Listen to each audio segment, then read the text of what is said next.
Halo teman-teman, selamat datang di channel ini.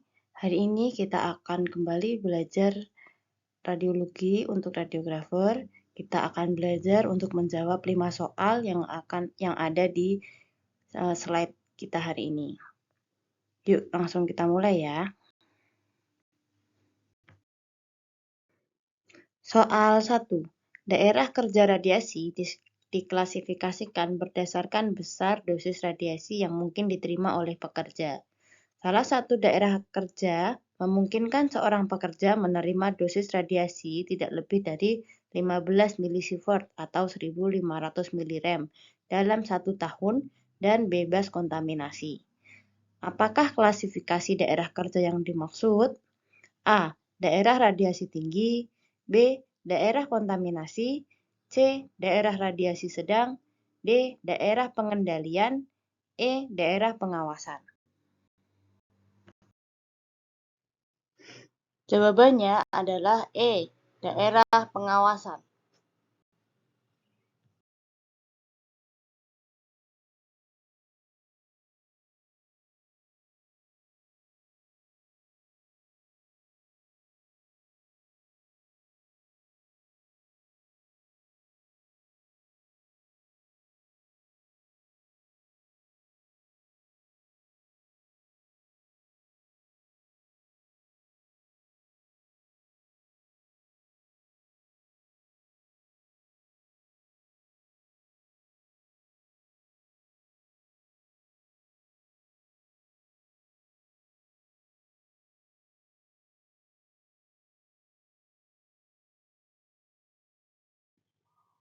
Daerah kerja radiasi.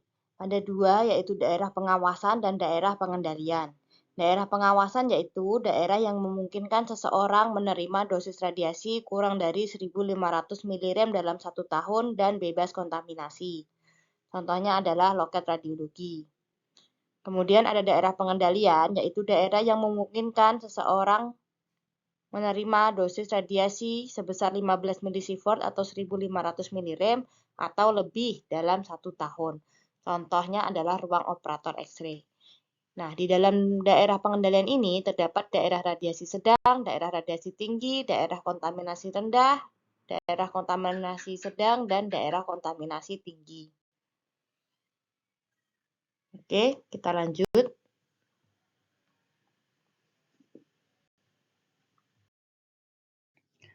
Soal 2.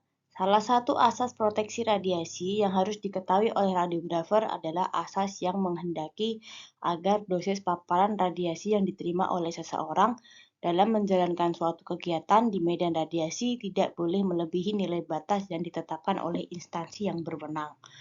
Apakah asas proteksi radiasi yang dimaksud di atas? A. Optimasi. B. Pembatasan dosis. C. Justifikasi. D. Tingkat acuan dosis. Dan E. Limitasi.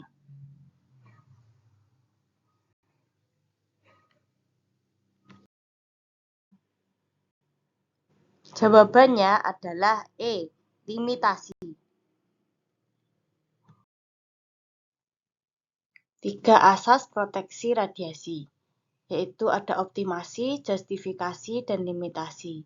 Optimasi adalah pembatasan dosis radiasi yang diterima oleh pasien, petugas radiasi, dan masyarakat, dilakukan dengan menerapkan prinsip ALARA, as low as reasonable achievable, dengan cara mengatur QV dan MA pada pesawat sinar X, agar dosis yang diterima tidak terlalu besar dan hasil foto diagnostiknya bagus. Kemudian justifikasi. Justifikasi adalah penggunaan pesawat sinar X berdasarkan pertimbangan bahwa manfaat yang diterima jauh lebih besar daripada resiko bahaya radiasi yang ditimbulkan. Kemudian ada limitasi. Limitasi adalah membatasi paparan radiasi yang diterima oleh pekerja radiasi dan masyarakat agar tidak melebihi NBD atau nilai batas dosis yang ditetapkan oleh pemerintah.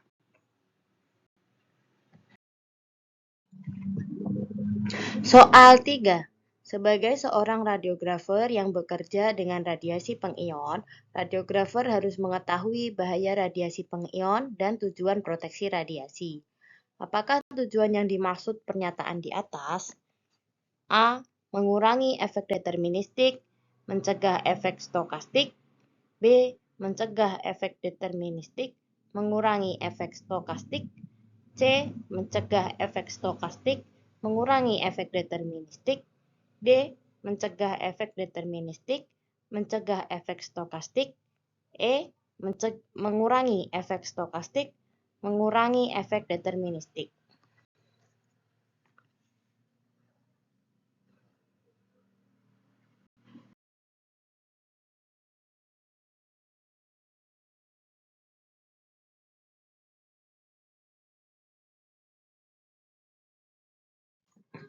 Jawabannya adalah B.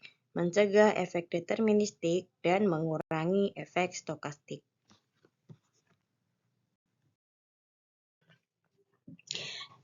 Efek deterministik. Efek deterministik atau non-stokastik adalah efek radiasi yang kualitas keparahannya bervariasi menurut dosis dan hanya timbul bila dosis ambang dilampaui. Syaratnya yaitu mempunyai dosis ambang timbul beberapa saat setelah radiasi, dan lalu adanya penyembuhan spontan tergantung keparahannya, dan tingkat keparahan tergantung dari dosis radiasi. Efek ini meliputi luka bakar, sterilitas atau kemandulan, dan katarak atau efek somatik. Jadi kalau efek deterministik itu efeknya langsung ya teman-teman, langsung bisa terlihat gitu. Jadi harus dicegah sebelum efek deterministik ini muncul.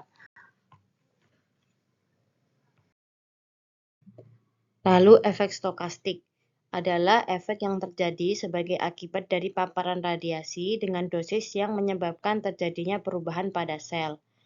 Ciri-cirinya yaitu tidak mengenal dosis ambang, timbul setelah melalui masa tenang yang lama, dan keparahan tidak tergantung pada dosis radiasi, lalu tidak ada penyembuhan spontan, dan efek ini meliputi kanker, leukemia yang merupakan efek somatik, dan penyakit keturunan atau efek genetik. Untuk penjelasan selanjutnya bisa teman-teman cari lagi di Google ya. Ini tuh kalau efek stokastik itu dia kayak menimbun dosis radiasi gitu loh teman-teman. Jadi hari ini terkena dosis radiasi, lalu nanti kena lagi sampai dosisnya itu semakin besar, baru itu bisa memberikan efek kanker gitu.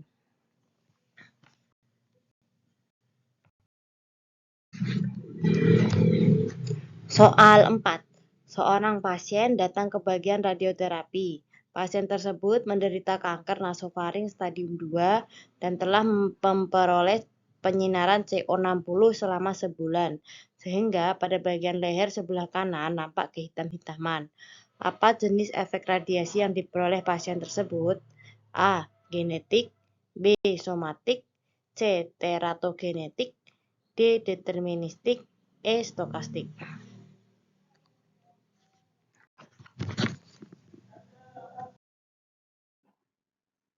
Jawabannya adalah D. Deterministik.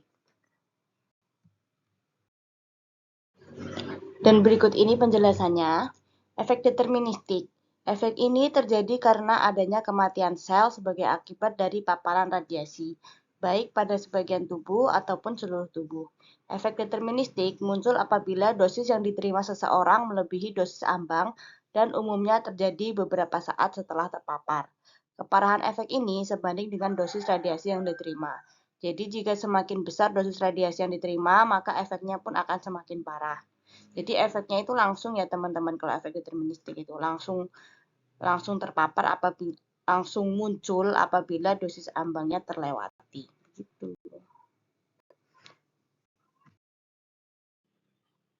Soal 5. Paparan radiasi pada dosis yang tinggi dapat menimbulkan resiko bagi kesehatan. Saudara sebagai radiografer harus berhati-hati bila berhubungan dengan sumber radiasi pengion. Salah satunya adalah dengan berusaha meminimalkan paparan radiasi agar tidak terjadi paparan yang berlebihan. Apakah prinsip proteksi radiasi yang harus saudara gunakan? A. Jarak, filter, dan kolimator. B. filter, luas lapangan dan eksposi rendah. C. Luas lapangan, jarak, dan grid. D. Waktu, jarak, dan pelindung radiasi. E. Filter, kolimator, dan konus.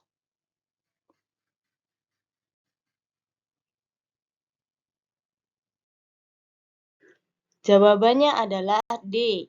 Waktu, jarak, dan pelindung radiasi. Ini dia penjelasannya. Ini menjawabnya dengan prinsip ALARA ya. ALARA adalah as low as reasonable achievable.